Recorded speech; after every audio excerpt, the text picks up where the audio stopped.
if you think you're getting away, I will prove you wrong. I'll take you all the way. Stay another song. I'll blow you all away. Hey, it's murder on the dance floor, but you better not kill the groove.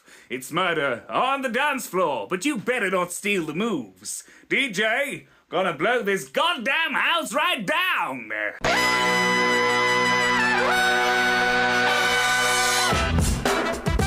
Good morning, sweet world, and welcome to the No Dunks podcast on the Athletic Network.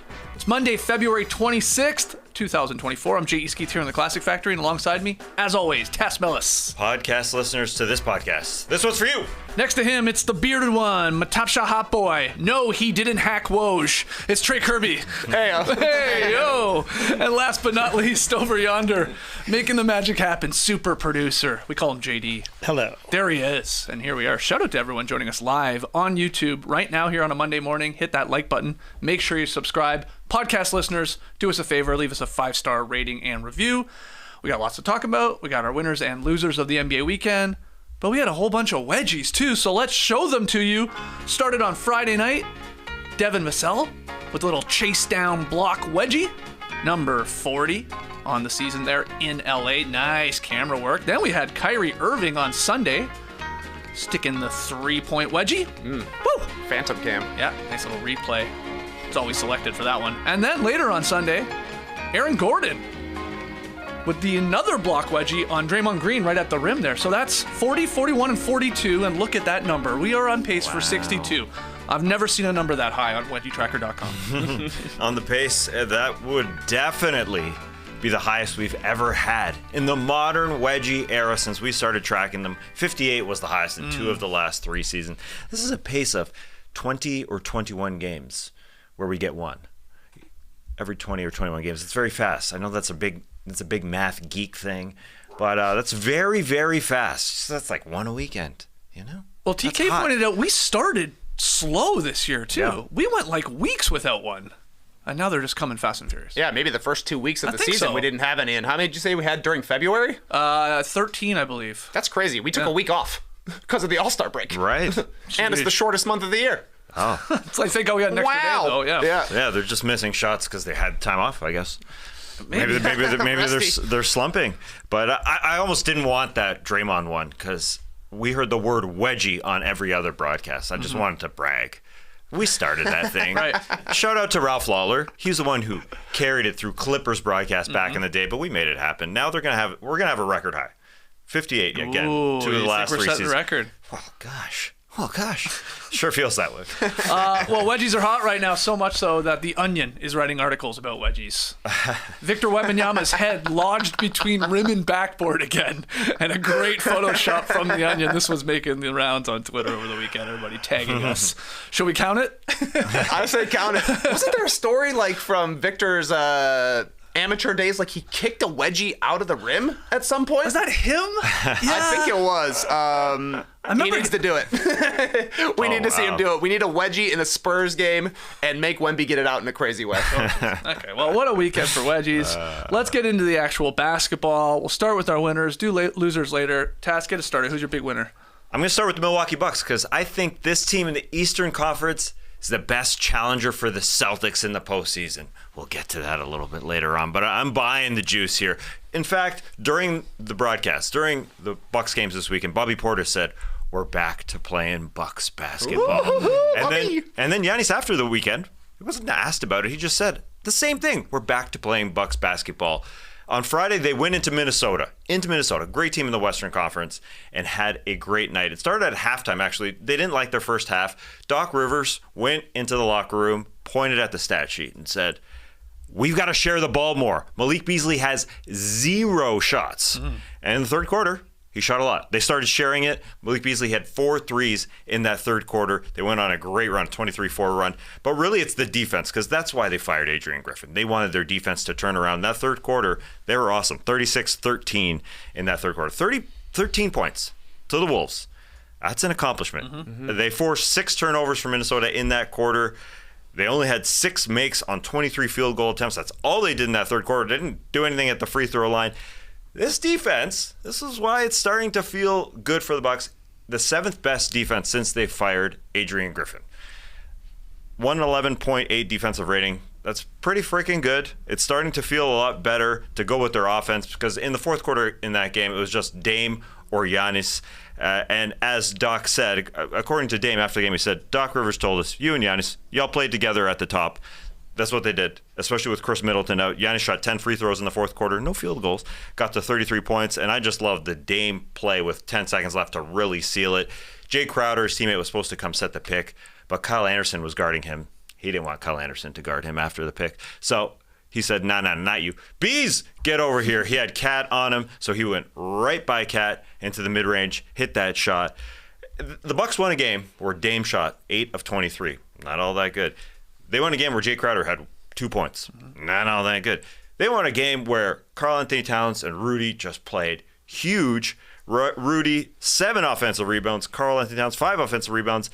Second chance points were 32-14 for the Wolves in that game. They still won because they play defense. And then this is just a quick regard for their Sunday win against Philly because the Wolves one was better, but we've seen going to the All-Star break, this Bucks team did beat the Nuggets, but then they lost to the Miami Heat, who were banged up, and then they lost to the Memphis Grizzlies, who were ultra banged up. So versus the Sixers, Doc's old team, it felt like we might get that, right? Because like they go, let down, especially because the Sixers are obviously injured, just like the Heat were without Embiid. So I wondered what they were going to do. They just got a great game from Giannis and Dame. Each had 9 assists. Great games from Bobby P and Pat C. Bobby P, 17 points in this one. They're starting to look like their team. Yeah. And again, Chris Middleton is out. So that's a problem. I don't know if you want to get into these more Rivers comments. This is hilarious. It's every Doc R? Yeah, Doc R. What did he say this time? I may have missed this. Yeah, it was just a small part of the broadcast where he was asked about them as the Philadelphia 76ers last year in the playoffs. You're up 3-2. What happened, Doc? Okay. What happened? Yeah. What do you think Doc did? He didn't put it on himself. He said, we're up 3-2. I thought that was our game. I wanted Joel Embiid to shoot a lot more, and I was trying to get Joel Embiid to shoot a lot more. It wasn't my fault. He didn't say it wasn't my fault, but that's what he was implying. Right. And then he said, I don't know if Joel Embiid was injured. Well, you're his coach, shouldn't you know? But he just kind of put it on the fans, and then he kind of said, that was weird. Then he kind of said, maybe they were the better team. Yeah, but you're up 3-2. Like, I don't know. Just say nothing. I think saying nothing. Don't even address it is better than doing that. But anyway, they got a couple games here, home and home with the Hornets, so they should. They should. That's why these are important, that they shouldn't do this like the Grizzlies. They did the Grizzlies game before the All-Star. They could win 4 straight, and then they get the Bulls on Friday. Yeah. So TBD. Okay. Rivalry game. But this team is battling for second seed in the East now. Right. For real now. Not jokes now. They're in there, but they're 7-8 since they made the coaching change. But they've had a lot of tough games, and again, their defense is real. Yeah. It feels real. That's a good weekend, beating the Wolves and the 76ers, both on the road. No Embiid, yeah, okay, whatever. But still, good stuff there from Milwaukee. TK, let's keep it moving. I know we have a ton here. Who do you have as we got a chunky show today. This man is not chunky. Victor Wembanyama had a 5x5. First time we talked about Wemby getting a 5x5, February 13th. We said which comes first, a 5x5 or a quadruple double, because he had a 27-point, 14 rebound, 10 block, 5 assists, 2 steal game. The second time we talked about it was Friday. Yep.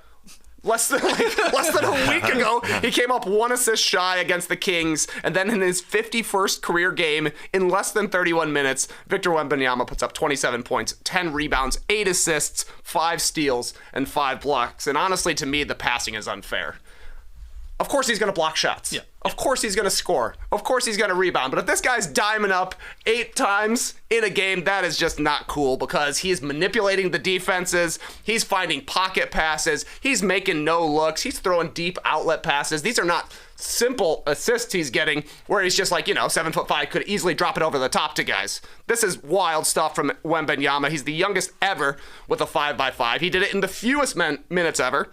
It's just the 22nd time it's happened, and it's the 15th player to ever do it. He's also became the second player ever with 5 steals and 5 blocks in back-to-back games. Michael Jordan did it back in 1987. They told Wemby this, and he said, did he do it in wins? He did. Of course he did. These games, honestly, these Jordan games were crazy. 43-4, 6 assists, 8 steals, 5 blocks, followed by 34 points, 12 rebounds, 2 assists, 5 steals, and 5 blocks. This was in the midst of 4 straight games that he had 5 or more steals. Didn't win the Defensive Player of the Year until the next season, though. This Michael Jordan guy is pretty good. But that brings me to my point. Victor Wembanyama is tell your family status now. This guy, it's reasonable by the time he retires 25 years from now, we think he's the best player in the history of basketball just because what you're seeing him do right now is wild. They have to take him out of games so they can keep losing. Like when they make a comeback, you'll see Tony Jones tweeting it from The Athletic.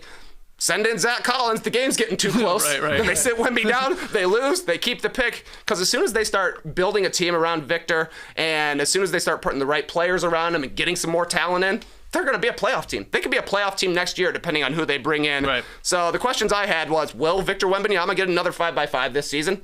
Yeah, I think so. Sure. Will he get a quadruple-double? That's tough. I mean, that was the one I thought was more likely to happen. I think I went that route instead of the 5x5, which you obviously did first. It's in play. Yes. It's in play. I mean, especially if he gets more minutes or there's an overtime game. Yeah. But you're right. They do a hell of a job of reducing his minutes, leaning into a soft tank here to like try and get more talent around him. But what was the third? Did you have a third question? How soon do you think he'll be a top 5 player in the league? Next season or the season after? So many 5s. Yeah, it feels like it's coming. Feels like probably the year after. I don't know, but it feels like legitimate top 5. Yeah, that's tough. Yeah, that's tough. That's tough. It depends a little bit on, like you said, like, of course, who they draft, whether they get aggressive in adding talent around him. Like, that's the part I'm fascinated by. Like, you have this generational talent. How quickly do you have to be like, we got to get guys in here that could win right now? He wants to win. Exactly. Exactly. Yeah, that's why he asked about Jordan, because he wanted to know. He said, yeah, I got a 5x5, but I want to win. Right. Just like that other guy. So it's coming, and they have to start building around him. In retrospect, the trading of DeJounte Murray feels good for them because he was their best player, and then they got bad. And this year they have been bad. They've done some odd things with their starting point guard. So now they got to try, and they got to play him more. But Pop was obviously just slowly getting him into the NBA by not playing him at center for a long period of time. But I believe everything. I believe everything Wemby. I believe he kicked a ball out of the rim. I believe it. He does everything. He really does everything. I believe he stuck his head in there and got wedged. And we should count it as wedgie number 43. So he's coming. I'm glad you brought up the passing, man. This guy, some of the highlights and the touch and the feel are like, what? A guy 7'4" doing this doesn't make sense. That part, you're right. All the other stats, okay. A guy that huge, you're going to rack up those blocks and rebounds and even steals with his reach. The passing, just touch passes. Like somebody botched one last night against the Jazz where he like touch passed it like behind his back. I forget who it was, blew the layup. That part's like mind blowing. And that, the more minutes, more reps he gets and gets more talent around him, sure. Like, I think Tass is right. I mean, maybe next year, top 5 in the league. Look, it's possible. Feels like 2 years. 2 years, and like then it's going to be him there for the next 15. Yeah. Incredible. All right, Wemby, 5x5. You got it. 5x5. The first one in 5 years I saw. Right. Yeah. Was it Nurkic? Nurkic is the last guy. Yeah. 2019. There's some weird names on the list. Vlade Divac has a 5x5. Oh, okay, cool. Eric Coleman has a 5x5. Oh. Only 3 guys have more than one. Can you name them? Akeem Olajuwon. He's got the most with 6. Kirilenko. 3. And then is it David Robinson? No, he's got one. Yeah. Is it a strange one? An old guy. It's not Camby, is it? He's got one. Yep. That's a good guess. Old guy. We saw him at the airport at All-Star Weekend. Dr. J? Dr. J has 2, yeah. Shocker. Yeah. Oh, that's surprising. I would have never got that unless you gave us the hint we saw him at the airport. We saw T-Pain, Steven Jackson, and Dr. J at the airport, so it had to be one of those. I was thinking T-Pain for sure. Yeah, T-Pain may have had 5 songs on the top 100 during the auto-tune era, but 0 5x5s at this point. But Victor's a pretty good bet to join the list of 3 other players who have multiple 5x5s. He's 20 years old. Yeah. He's 20 years old. Incredible stuff. All right, well, let's keep it going. I would like to give an NBA weekend winner to anyone out there that have the Nuggets and or Celtics in the finals. Who's got those tickets? you're laughing if you've got a Nuggets-Celtics Finals ticket because, my God, great weekends from these teams, both of them. They just look like they will be playing come June against each other. That's how I feel. Jokic, 32 points, 16 boards, 16 assists for his third straight triple-double, leading the Nuggets past the Warriors last night. Nationally televised game. Really fun game, I thought. 119-103 in the end. This game, it changed with 3 minutes to go in the first half. Klay Thompson was on fire. It was great. It was like, oh, man, Klay coming off the bench. Can't miss. He's feeling it. He's literally talking shit to his own fans because, there's been a lot of discourse around Klay, whether he's lost a step. It felt like every three he hit, he was looking at his own fans, mean mugging them. But then Denver ended that half on a 14-0 run, and it was tied. 61-61. The Warriors outplayed them the entire first half until those final 3 minutes. And just like that, it was tied. And then in the third quarter, Jokic doing everything, Jamal Murray getting hot, everybody playing their part. They look, they're the defending champs for a reason. When healthy, it still goes through them, obviously, in the Western Conference. And Draymond Green's one of the greatest defenders we've ever seen. Dare I say he played him okay against Jokic at times last night. Held him to 54% shooting, man. I know, but at least he still does everything else. And there's just, I don't know what you do. We've talked about it time and time again. What do? You try and make him a scorer. No, you try and take that away. It's it doesn't matter. He just dominates every possession Jokic does. Everything goes through him, and every time they're going to end with a good shot. And, everybody was playing their parts in terms of knocking down threes and stuff like that. So you got that side of things. And then the Celtics won their 8th straight game over the weekend. They beat the Knicks on Saturday night, also a nationally televised game, 116-102. Jaylen Brown 30, Porzingis 22, Tatum doing a bit of everything. And they have, I read from Jared Weiss, the top 10 best net ratings in NBA history right now, the Celtics do. We're talking the Jordan Bulls and the Warriors in the year they didn't win the title, Spurs as well in 16. Top 10 net rating right now because they're just hammering teams, and they look elite. So, again, barring injury, right here today, I feel very confident these are going to be the two teams in the finals, and I'm here for it because I think it'll be a hell of a series between these two teams. But still a lot of basketball still to be played. A lot of basketball. But God, they look good. Played. I mean, you guys, I assume, agree with me. They just look unbelievable, both these squads. That run by the Nuggets at the end of the first half was like watching the Warriors when they were at their absolute peak, and you're like, they're never out of a game, and it can turn into a blowout just like that. They also gave up 16 points in the fourth quarter against the Warriors. KCP was all over Steph Curry. Post-game, Steve Kerr said Steph's a little exhausted. He did do one round of the three-point contest. He did make that one defensive play in the All-Star game as well, and then I think they've had 3 games in 4 nights coming out of the break, so understandable, but the Nuggets completely took advantage of it. I think they're 30-12 when Jamal Murray plays right now. If those two guys are both healthy, they get a good shot every time they want to. It's either a three-pointer, a layup, or Jokic shooting a dinker-dumper. Yeah, it is those two guys making it happen together. Jamal and Jokic. I loved watching Jokic get pissed off because usually he's just he's a little bit neutral. He doesn't get too high or too low, but he was mad at just one pass he missed where he led Christian Brown a little too fast or too much, and it went out of bounds, and he was just so mad. Oh, damn it, you idiot! It's don't be so hard on yourself, man. Yeah, you are a 2-time MVP, just won the championship. Just botched one pass. Yeah, because he is a perfectionist. Yep. He is just so damn good. If they're healthy, as you guys brought up, Jamal Murray it's a little bit worrisome that he's got shin splints and that he ain't playing in back-to-backs the rest of the year. They only have a couple back-to-backs, but he sat no back-to-backs in the playoffs. No back-to-backs in the playoffs, that's right. But as Michael Malone said, John Hollinger wrote about it on The Athletic, the only way he's getting healthy is rest. And the more rest would be better. I think he'll probably be resting in the summer when he should be playing for Canada in Paris. It's going to hurt. We're going to be in Vegas. Canada's going to be playing the U.S. We're going to go want to watch Jamal Murray, but he's probably going to sit because, well, if they go far, right. If they go all the way through to June and play in the finals again, more likely that maybe he sits it out, Anyways. So they don't have a lot of back-to-backs. That's not the problem. But he's just always he just feels it. He feels it in the shin, I guess. And unfortunately, they're not going to really be able to rest him down the stretch. Like last year, they had maybe a 7-game lead on the Grizzlies for the first seed when they kind of took their foot off the gas, and Jokic said, "I do not want this third straight MVP. Give it to somebody else." They're not going to be able to do that this year because they got to maintain their seeding. And then you're right, the Celtics, man, they were getting straight up "Let's go Celtics" chants in MSG.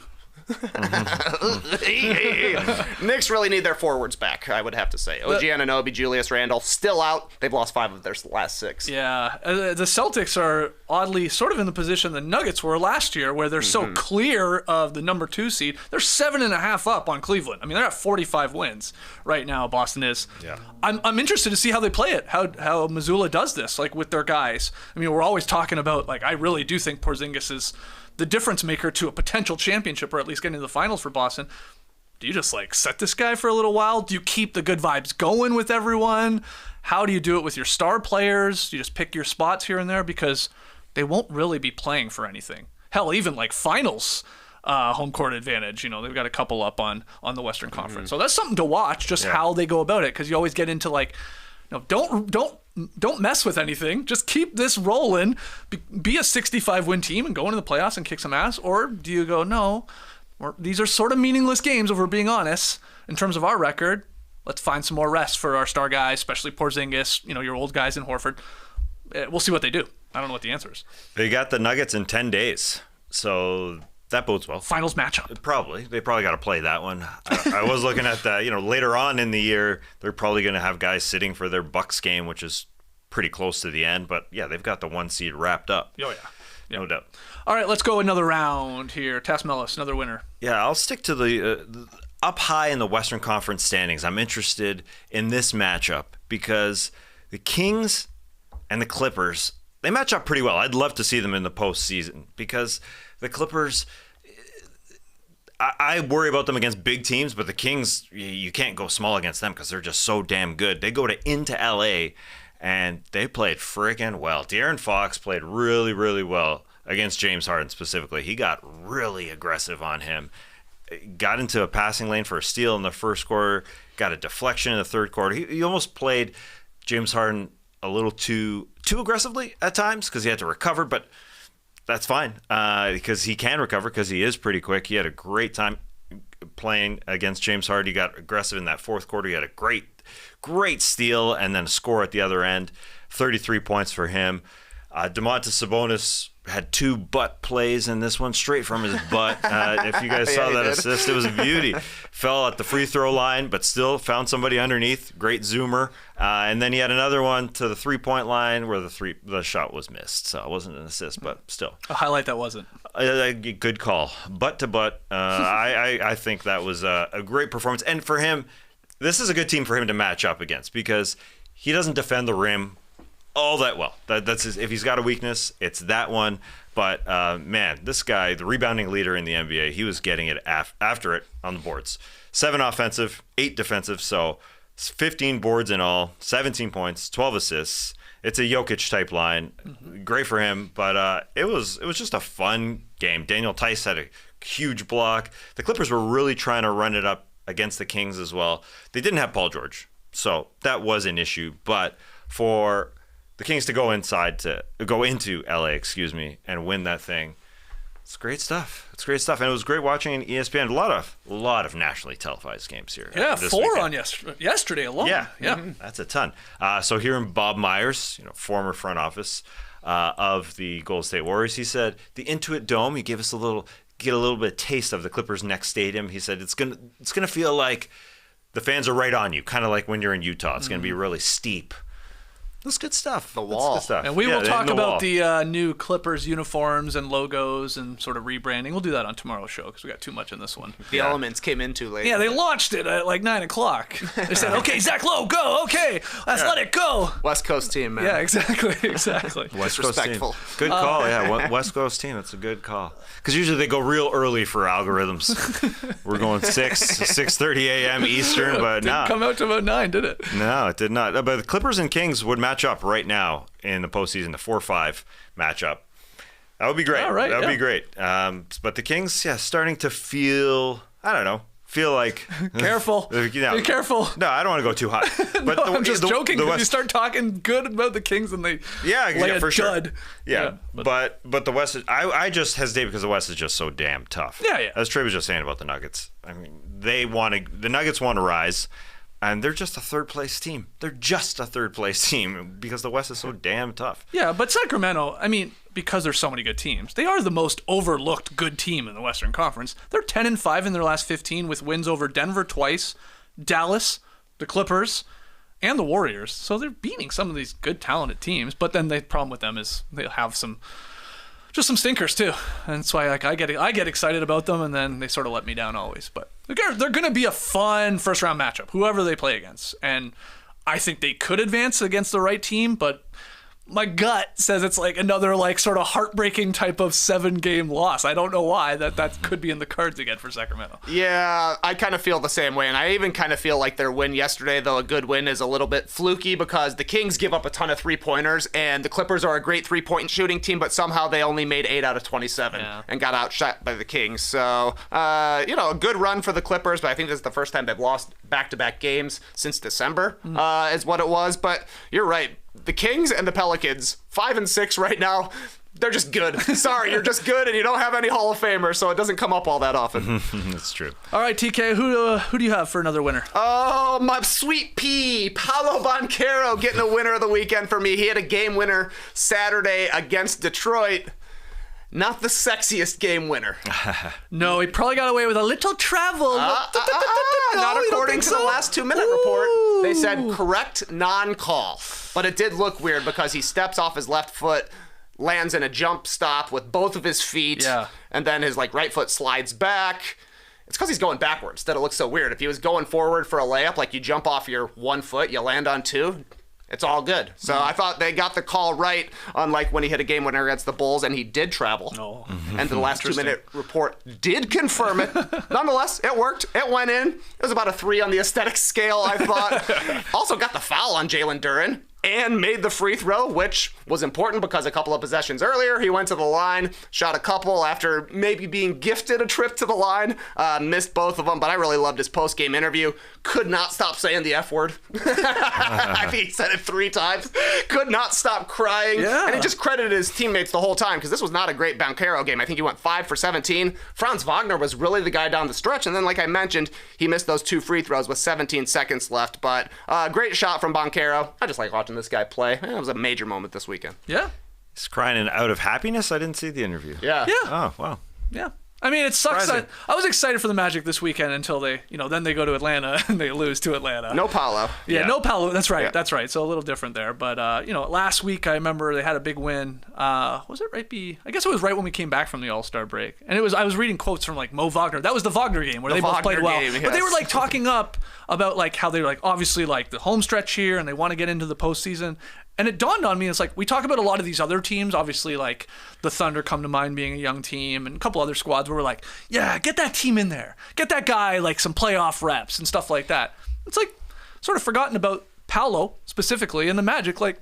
That should be the case for them. Get in there. Get in there. Just get some reps, some playoff minutes and experience, and that will help your career moving forward. So it was cool to hear them talking about that, how they want to obviously, if they can avoid a play-in, they're right there. They're a game behind the Pacers for the 6th seed, so it's not impossible. I mean, and the Sixers and the Knicks really are all right there too. So for them to get out of the play-in would be huge, but even just the play-in games to maybe go in the back door would be something special. Because Paolo, you've talked about him a ton, TK. You love him. A lot of people love him.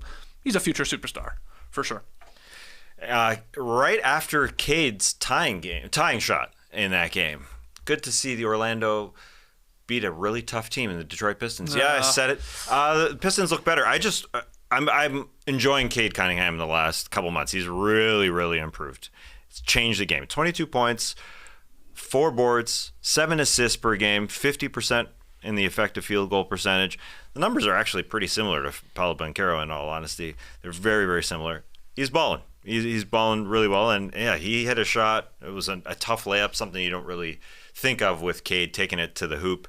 But he did that, and then Paolo had to go hit the next game winner. Yeah. Well, I was crying as much as Paolo because look, that's a huge loss for Detroit in the Nut Dust Bowl standings. Because TK, you're a winner of the weekend. Let's just lump you in here. The Hornets, they got another win last night. They have 15 wins. You're clear, man. It's over. I had a nut bust on that one. You are out of this race that we've been tracking here, and the loser will have to, obviously take down a bunch of nut dust to, the bottom of the peanut bag and probably choke on air. But the Wizards are at 9 wins, and they are by far the worst team in the league. They're 0-10 I think they lost 11 in a row. And you're right, Detroit is playing better. Yeah. They still have 8 wins, but it's a battle between you and me, Tass. Your Pistons, my Wizards. True. And I don't know. I don't feel confident. I don't feel confident in my Zards. They look like shit. Hey, Jordan Poole, man. He had 31 points in the game. Yeah. Was that off the bench? Remember when we thought Jordan Poole might lead the league in scoring? I think it was his first 30-point game this season, if I'm not mistaken. Wow. Yeah. All right, anyway, keep your eye on that. I got a couple other mini winners. Del Curry. Del Curry got a chance to call both of his sons' games as Steph and Seth took on each other in a Hornets-Warriors game over the weekend. Pretty cool for Del. Tyrese Maxey had a big fourth quarter. I guess that was Friday night against the Cavs. Little love to him. OKC, they've won 5 straight. They beat the Zards, and the Rockets over the weekend. Chet Holmgren, 22 for 30 from the floor over the weekend, hit 7 threes, grabbed 18 boards, 7 assists, and had 5 blocks. Wemby's special. Chet's not far behind with what this guy can do as a rook. But, I'm going to give a winner of the weekend to Steve Kerr because he got a contract extension. He got paid, Steve Kerr did. The Warriors and Kerr agreed to a 2-year, $35 million contract extension that will make him the highest paid coach in NBA history. And it's notable that it's only a 2-year extension because that extension aligns him with Steph Curry, who has 2 years left on his deal. So these two joined at the hip, Curry and Kerr. But any thoughts on Steve getting paid here, getting a contract extension? The amount that he was paid. That's the first thought. The amount. Oh, man. 17 and a half for a Spoelstra and now Steve Kerr, they must be like, thank you, Monty Williams. Thank you, good sir. Right? Yeah. He got the biggest contract for a coach in history. Monty did when he signed that insane deal with the Pistons. They have 8 wins. Let's remember that. And then what happens? Spo, he gets his new deal. Kerr gets his new deal. Like, holy crap. Talk about they set the bar there on Monty Williams. They must have been calling their agent immediately. Like, what the hell? He got how much? Oh, we're good. Call him Money Williams. He helped out those other guys. Yeah, it's true. He was an industry plant, man. That's the only I think reason so. he came back. He literally didn't want to coach. They're like, no, we're overpaying you. He's like, all right, if I got to do it, we're going to try and lose as many games as possible then. Yeah, I'm going to try and get fired in 1 year here, and I just get paid for 4 years running. Yeah. But anyway, Steve Kerr, thoughts on it? Surprised at all? You think he deserves it? Yeah, the whole just breaking him down and the way things have worked out with Jonathan Kuminga was the biggest insult to what the job that Steve Kerr has done. But obviously, they sat down, and Kuminga's in. He's in with him, and he's playing really well, obviously, in his new role. And they look good, and they look great against the champs last night in that battle against the Denver Nuggets. So things have worked out, although Steve Kerr's job was being questioned earlier this season because he wasn't playing the youngies. Yeah. Strictly because of that. But it has worked out. You gave him a month.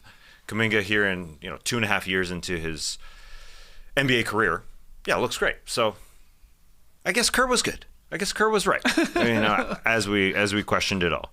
Thoughts on Kerr here? He was like this close to taking the Knicks job with Phil Jackson. So close. So I think he made the right choice here. Bit of a sliding door moment, isn't it? Big time, man. And you mentioned how it lines up with Curry's contract. Draymond Green also is signed through the 26th season, though he has a player option for 2027, which makes you think Klay Thompson coming up as a free agent this summer.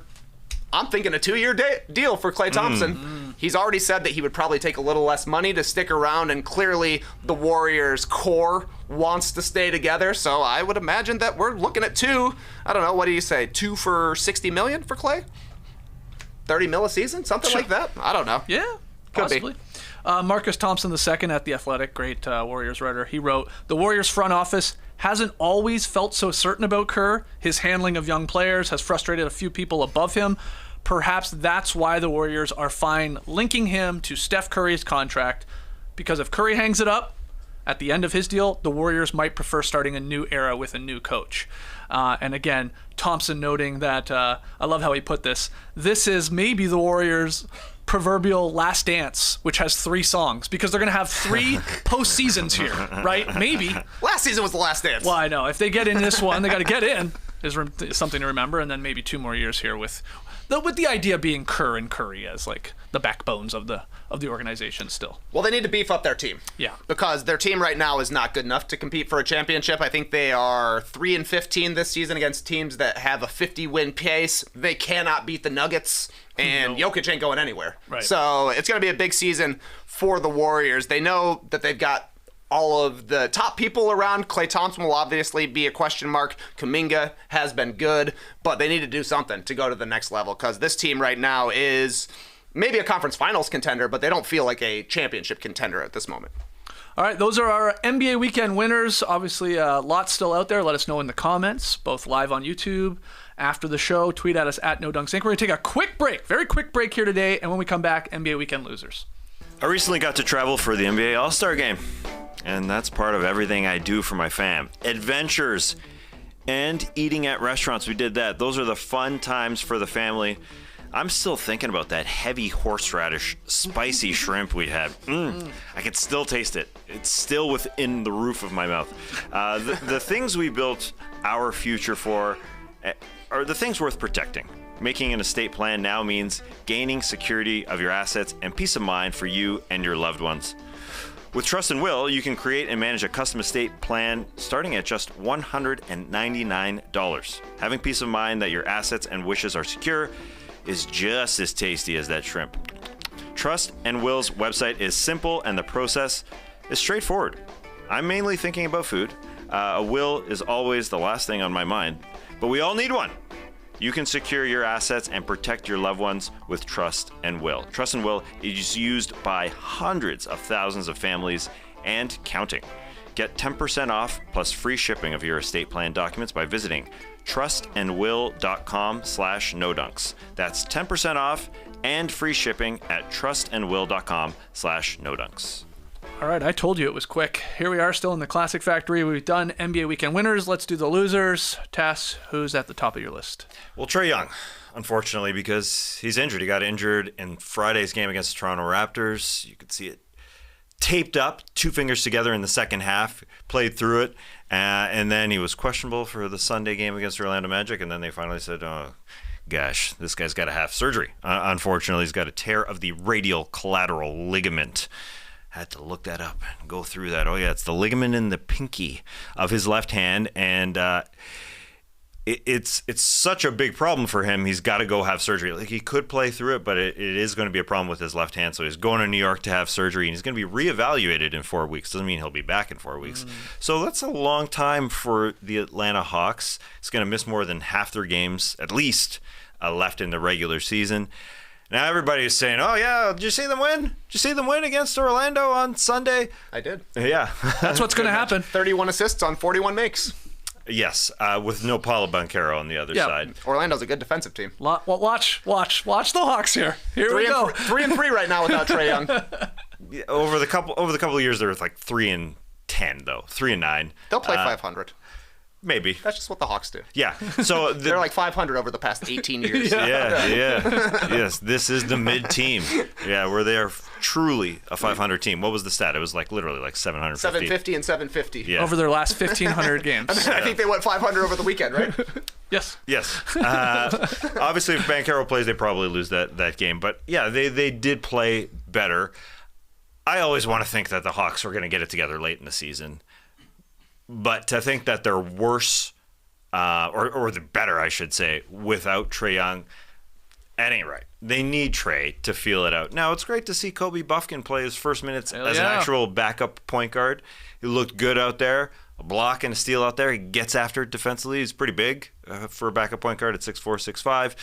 Played a little bit earlier as a wing because they've got so many freaking injuries and so many illnesses on this team. But the injuries are scary with this team. Onyeka Okongwu also out. I just don't buy anything about this team when Trae Young is out. I don't buy it. Now, yeah, they'll share the ball a little bit. But still, in the end, every team wins a game. Every team can win a game. Well, and that was a tough back-to-back. for the Orlando Magic. true. They played Saturday night, an 8 p.m. start, then they had to go play a 7 p.m. start. There is a stat for you, or a time reference, I guess. But anyways, our time 23 is time hours. stats. 23, yeah, I guess so. That's a good question. Never thought about it that way. Yeah, I had the Time is stat. time Now they're going to be yeah, fine. tough, tough They're call. going to win games here. They play the Jazz, 2 games against the Nets, play the Knicks, who are obviously banged up. Maybe their guys are back by then, some of them. Then they have the Cavs, but then they have the Grizzlies, Pelicans, Blazers, Jazz. I'm sorry. I know what's going to happen here. It's so weird. It doesn't make sense. You're right. Remove a guy that's basically 30-10 who is a good player, but something tells me the Hawks will go 6-4 or 7-3 in their next 10 and suddenly be obviously squarely in a play-in game. I think what's fascinating is will we see Trae Young play again this season? Depends what their record is, maybe when he's good to go after the surgery, or if they're too far out of it. Do they say, you know what, give Bufkin these minutes, let's go with what we got, let's not risk re-injuring it? That's a possibility. Yeah, they can't be bad enough to finish bottom 4. They can't really try and tank. No, they're way no, too no. good for that amount of losses. I don't think Bufkin is going to be the starting point guard by any means. It's DeJounte Murray, who was awesome yesterday. Yeah. He was really good in his 39 minutes played. I just ain't buying it. I just ain't buying this team. I mean, they struggled. But through. you weren't buying this team with Trae Young. I mean, Well, they need him. yeah, sure. Sure. They're 3.5 games up on the Nets for the 10th seed, 4 games up on the Raptors. I think they're probably fine. Right. Yeah, Being they'll probably a stay play-in. at number 10. Yeah. Yeah. Do you think Trae will play again, then he'll come back? Yeah, it's his left pinky. Tess said he could play through it. He He could wants to be technically. healthy for the Olympics to try and make the team, probably. Oh, I don't know. Interesting. Yeah, He's a right-handed player. Yeah. The worst finger. need worst finger. Oh, what were we gonna say? Now we're I gonna was look at going our to say fingers. ring finger, worst finger, but your left ring finger is an important Yeah. one. Right ring finger, I would say worst finger. Right. That's just me. If you're Coming in dominant 10th hand. place. Yeah. Is that a stat? Best fingers? Yes. Let's do it. Top 10 fingers. The left pinky, it does seem like it's not needed all that much, but it does control the ball. But this is why I say this is summing up how they feel about this season. You just said it. I mean, they're like, okay, we're in a play-in game. Cool, we'll lose. Don't worry, we won't make it. So Trae, just go get surgery. I mean, if they were serious about this team or had any confidence in this team, and I'm not blaming Trae here. I'm just saying they're looking at the landscape here, going, we're not scaring anyone. We're not that good. They're the worst defense in the league. That's atrocious, man. is We have some surprising, shitty teams in this league, and we had some confidence that under Quinn Snyder with full training camp, some more pieces there that it was going to look maybe a little more respectable and not in. They're the worst. Come on. It is unfortunate. Yeah. It is. Unfortunate. It is. They shouldn't be that bad. That ain't Trae's fault. That they're that bad. No. But He's having his best defensive season. He got hurt playing defense, actually. Yeah. It was reaching in on a steal that happened. I think the biggest reason they're bad on defense this year is Capella has definitely fallen off this season. Yeah. I mean, he's taken a step back the past couple of years, but this year he's looking slow. yeah, and he looked bad yesterday, and they missed Okongwu, who's arguably their best center, who's out right now and not starting. So they have an odd roster, and I think they know that. I think Snyder knows that as a head coach. It ain't ready. So that's true, I guess. You sit Trae Young and the way the Nets are playing, although the Raps looked pretty nice this week. Hey, Raps win one more game. They got a pizza party, baby. Who's their next opponent? I don't know. I actually didn't check. Maybe do they play? No, they don't play tonight. I think they play tomorrow. What kind of Oh, pizza? they got the Pacers. Siakam Okay. in Indiana. Interesting. Could be Interesting. tough. Could be That's tough. It's gonna be tough. TK, NBA weekend loser. The unwritten rules of the NBA are a weekend loser for me because we had 2 violations. Yeah. Friday night was fight night. The Hornets and the Warriors, it popped off with 12 seconds left. Warriors up 11. Lester Quinones takes a layup. Miles Bridges takes offense. And then Grant Williams goes forehead to forehead with Lester Quinones. Great moment. Steve Kerr and Steve Clifford, couple of Steves shaking hands, and they notice the game didn't actually end. We got a fight down there. You can just see them both swearing at each other. There's a great baseline angle where an assistant coach from the Warriors comes up and puts a clipboard on the stanchion camera so you can't catch anybody. You can even hear Kalena Azubuike, former NBA player, on the broadcast for the Warriors saying, forget these unwritten rules. These are stupid. If you want a guy to not score on you at the end of the game, play defense against him. Right. There was still time left on the clock. The shot clock was running out. It was not the game clock running out. But what ended up happening was Lester Quinones got 2 technicals. He's out of here. Grant Williams got ejected for escalating. He got 1 technical and ejected for escalating the situation, and then him and Draymond Green were literally waving at each other as Grant was ejected, and then Miles Bridges got a technical as well. That was Friday night. We also had another fight on Friday, but that was not I'll get to that. a violation of the unwritten rules. That was a violation of a real rule. Saturday night, though, it's all right for fighting, and it happened in the Nets Timberwolves game, 24 seconds left. Wolves up 12. Mike Conley hits a 3. Dennis Schroeder, he was upset about this one.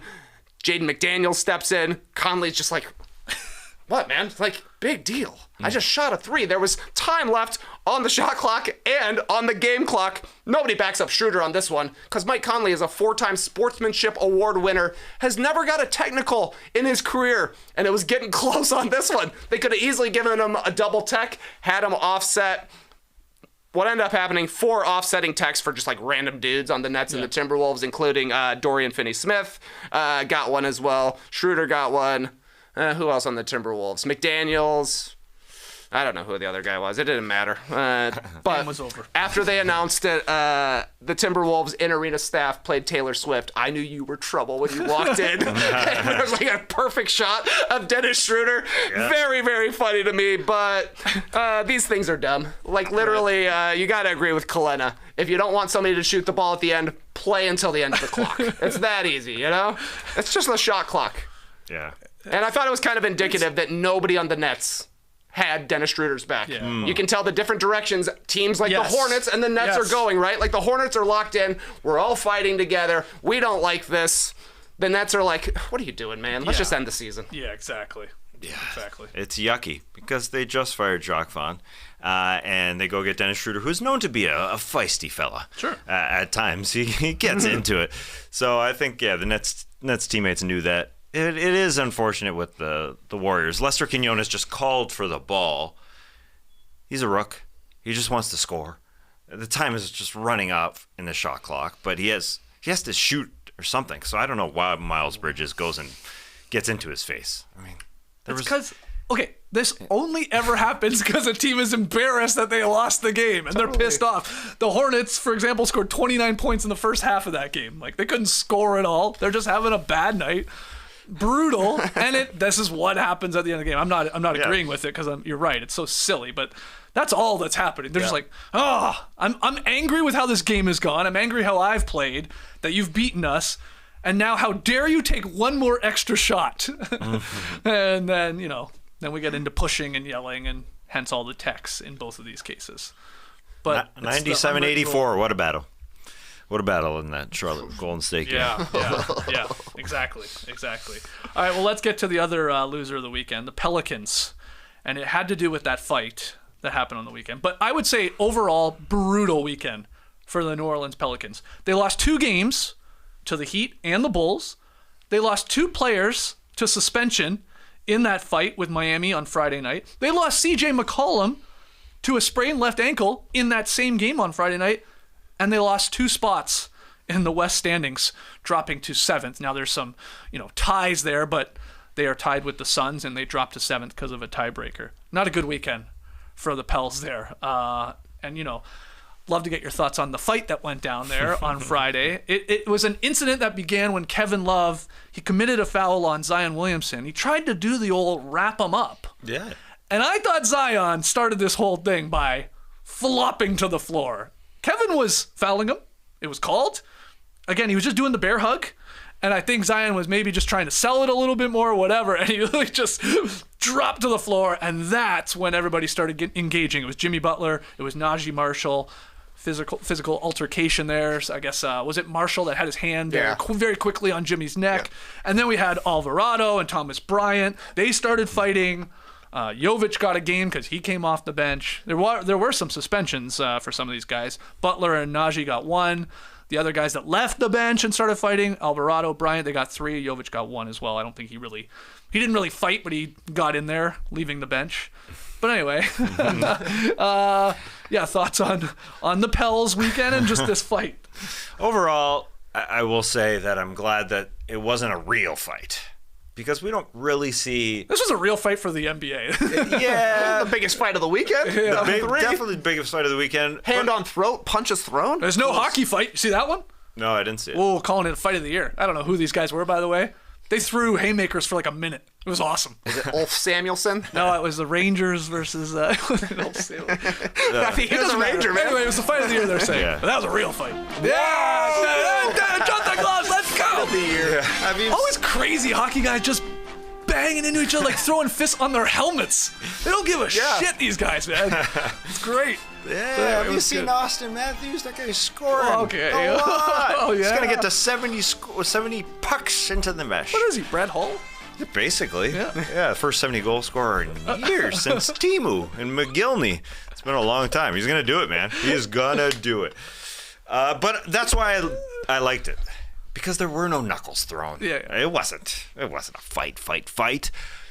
Zion Williamson, he kind of made up for it afterwards because he went down and Kevin Love tried to catch him. I guess he's a little too big even for Kevin Love to catch him because he tried to catch him and he went to the floor. And then I kind of blame Jimmy got in Najee Marshall's face, sort of. He got really close to Najee Marshall's face and Najee kind of put his hands up.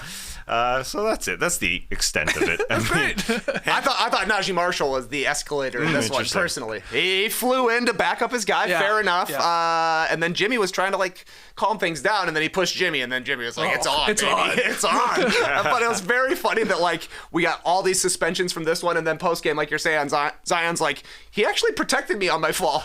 This one felt like Zion and Kevin Love, zero interest in having a fight. They're like, this is just a fair foul. Yeah. A fair foul. Play the baseball music, baby. But yeah, I guess it's probably hard to catch a falling Zion Williamson. Yeah, true. Right. I did see Eric Spoelstra after the game said that there's no way Kevin Love is strong enough to knock down Zion Williamson. Well, okay. I disagree. I saw a sports science where he was boxing out a sumo wrestler once upon a time. That was sick, man. That. He's just smashing into this giant sumo dude. Like an actual sumo wrestler? Yeah, an actual sumo wrestler trying to show how he boxes out. It was around show when he was had the great, 30-30 man. game. Yeah. I love that show. Yeah. I was like, who was it there game. to see who was the fastest? Jason Capono. Jason Capono, how fast he could get a shot off. Crazy fast. 0.22, I think. Something like that, yeah. Something stupid fast. Anyway. Fun fight. Yeah, fun fight. But everybody, fair. But not good for the Fouls. Pelicans. I mean, missing guys in a game against the Bulls, which they then lose.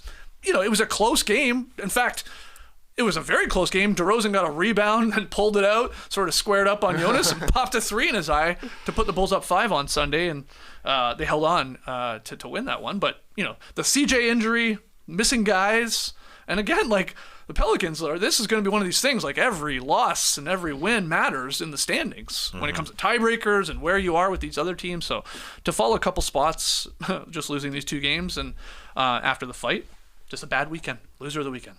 Yeah, absolutely. And the players that they ended up losing with CJ with the injury, Alvarado with the fighting, and Dyson Daniels is already out. They had no point guard. Yeah. So Zion was in at point guard, Yeah. got an actual start with a gigantic lineup. Yeah. An absurd amount of height on this one, but 19 turnovers for the Pelicans. Yeah, that's right. Yeah. 9 of them for Brandon Ingram. Yeah, and he just returned from a non-COVID illness. I think he was sick or something like that.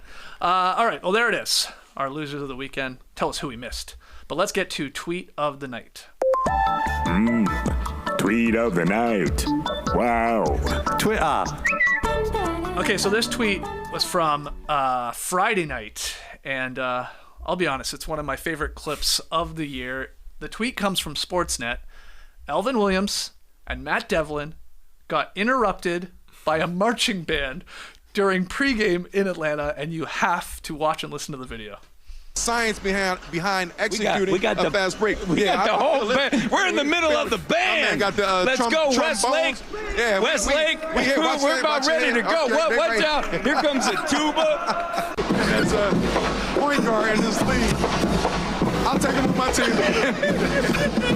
You did an amazing. You can't make this up. You can't make this up. You know what they said, man? Damn you and Allen. We got something to do. You cannot make this up. Come on now. Devlin's marching. I'm going to get fired. Take it away. You can't make this up, man. Oh, Matt Devlin on one on Friday night here in Atlanta. Alvin Williams trying to still go through the motions, trying to get his points out. Devlin's like, who cares? Just some great lines. Oh, here goes the tuba. Oh, here comes the tuba. We love Devlin. When you're stalling for time, we call it tap dancing. Yeah. He's literally tap dancing. He's just marched. That was too good, man. Too good. Oh, he almost took a tuba to the skull right there. He just started dancing. That was great. Let's go, Westlake. Westlake. Great stuff. Oh. Great stuff from Devlin, as always. Yes. And it was very like it would have been very funny with Jack, of course, as well. But like something with Alvin Williams like trying to like still go through his points and like Devlin not caring at all. Yeah. So good. Because Jack would have just dove in. Yeah. Oh, they would have been out. They would have been out there marching together. Yeah. Exactly.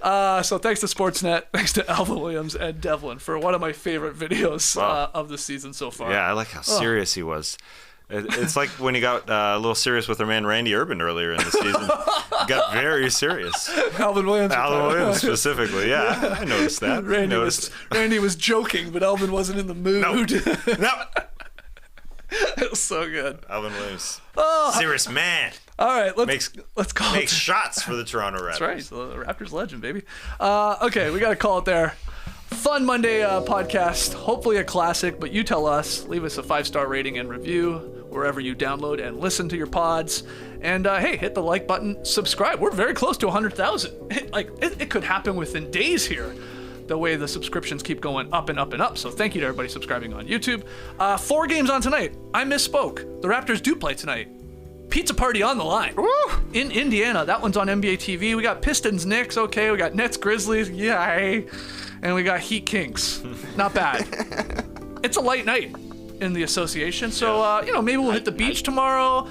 Thought it could be fun to do some check the polls. So follow our social media accounts. Maybe we'll get some polls up and debate a few things. We'll talk about those Clippers unis. Are you a fan of compasses? How much do you like boats? I do love the name Compass Rose, man. It's a beautiful term. That's the color of the color? Or no, the name of the that's color? what it's called. Like a northeast southwest thing. The rose. We'll talk about it all tomorrow. And I'm going to remind you once again, Survivor's back this week. Wednesday night, 2-hour premiere episode. That means No Buffs is back on Thursday. The link for No Buffs, our YouTube channel, is in the show notes. So hit that and subscribe if you want to hear Trae, JD, and myself talk about Survivor on No Buffs. You guys pumped? JD? You hyped? You excited? So hyped. Oh yeah, I can tell.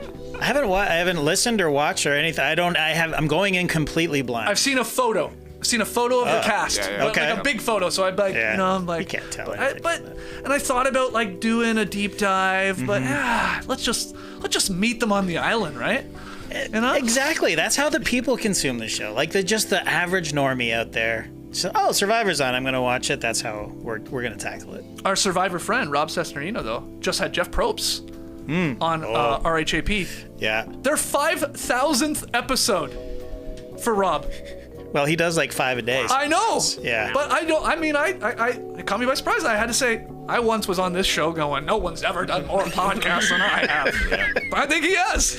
Well, you've done more than 5,000. I think, if you add it all up. I mean, he might have a speed, man. It's close. Yeah. It's close. Oh, I'm going to go listen to it. Yeah, I heard him talk about AI recently. As in, he doesn't do just Survivor podcasts. Oh, he doesn't. No, he does they do everything. Yeah. Except basketball. Thank God. He leaves it to us. That's fine. All right, I'm going to go check that out. But anyway, that's later in this week. We will see you guys tomorrow morning at 10 a.m. Eastern live from the Classic Factory. Until then, Clipper Bros. You heard it here first. Have a great time. Turn up. Love you guys. Awesome. Thanks for joining us, and remember, the Raptors are playing for a pizza party tonight. Darko Rajakovic said he's getting his whole team together for a pizza party if they win 3 games in a row. So I'm going to say right now, I'm going to go get some pizza and eat it while watching playback. So come join Ooh, us. pizza party on playback. I'm actually making pizza at my house tonight. Dad's pizza shop is open. Damn. Yeah. All right. Skeetsa pizza? Oh, yeah. Wow. Pizza party pizza on shop. playback. You know what? All right. Nora gets back today from a long trip. She ain't gonna want to cook. Can't blame her. I sure as hell ain't cooking. Pizza it is. Pizza party on playback. Hit the link in the show notes. We'll see you later tonight. Brace the day, people.